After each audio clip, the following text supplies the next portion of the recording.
Hi everyone, आप सभी का एक बार फिर से एजुकेशनल चैनल में स्वागत है।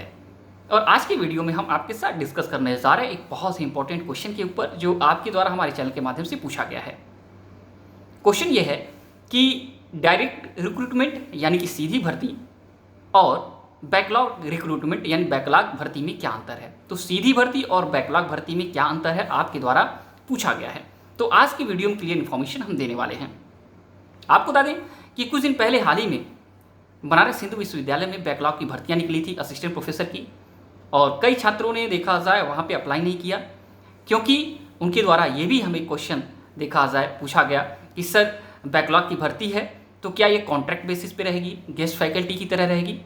तो हम उनको भी क्वेश्चन का आंसर दिए और आज सभी को क्वेश्चन का आंसर देना चाहते हैं, जिससे कि आपके जीवन में अगर ऐसी भर्तियाँ कभी दिखे तो आप अप्लाई कर सकें। देखिए, सीधी भर्ती और बैकलॉग भर्ती में सेम सुविधाएं मिलती हैं, बस नाम थोड़ा सा डिफरेंस है।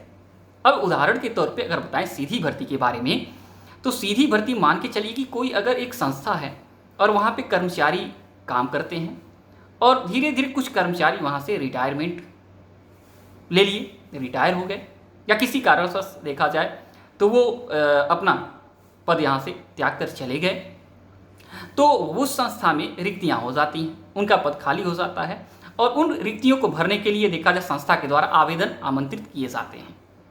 जैसे कि मान के चलिए कोई संस्था है और वहाँ पे 500 रिक्तियाँ हैं और 500 रिक्तियों के लिए उन्होंने देखा जाए एप्लीकेशन फॉर्म देखा जाए उपलब्ध कराया, और वहाँ पे 500 भर्तियों के लिए 10,000 या 4,000 लोगों ने अप्लाई कर दिया।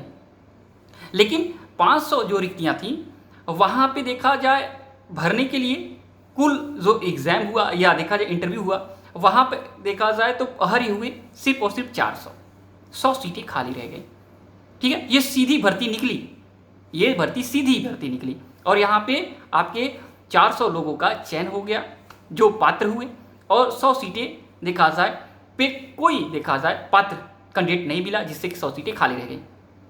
अब इन भर्तियों को देखा जाए पुनः निकाला गया, यानी ये भर्तियाँ हो गई सीधी भर्ती में, ठीक खत्म। और इसमें जो शेष रह गए उसके लिए अगर देखा जाए फिर से आवेदन आमंत्रित किए जाते हैं।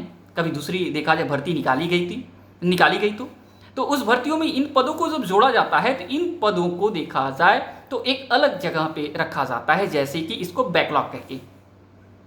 तो सीटें जो पुराने भर्तियों में रिक्त रह गई, और जब नए तरीके से देखा जाए भर्ती आती है तो उसमें जब उन सीटों को जोड़ दिया जाता है तो वो बैकलॉग सीटें होती हैं।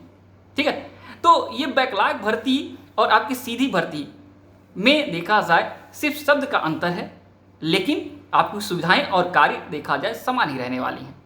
तो अब डरिए मत, बैकलॉग का अगर देखा जाए आपको कहीं पे आवेदन ठीक है मिले और आप एलिजिबल हैं तो आप फटाफट अप्लाई करिए, ऐसी कोई समस्या नहीं है कि ये कॉन्ट्रैक्ट बेसिस पे है और आपको देखा जाए हर महीने और 10 महीने या साल के बाद आपको निकाल दिया जाएगा, ऐसा बिल्कुल नहीं है। ठीक है, कॉन्ट्रैक्ट बेसिस वाली भर्तियां जो होती है क्लियर होती है, गेस्ट फैकल्टी क्लियर होती है, वहाँ पे ऐसा बैकलॉग नहीं लिखा होता है। बैकलॉग अगर है, ठीक है, ये समझ लीजिए ये शेष सीटें हैं जो पुरानी भर्तियों में रिक्त रह गई, उसके लिए आवेदन आमंत्रित किए गए हैं। ठीक, तो आशा करते हैं स्पष्ट तरीके से आपको हम जानकारी देने में देखा जाए तो सफल हुए होंगे। और इससे जुड़ा कोई भी क्वेश्चन अगर आपको अदर पूछना है पूछ सकते हैं। और जब तक कि नेक्स्ट वीडियो नेक्स्ट अपडेट नहीं लाती, thanks for watching educational channel. आप सभी का दिन बहुत बहुत शुभ हो।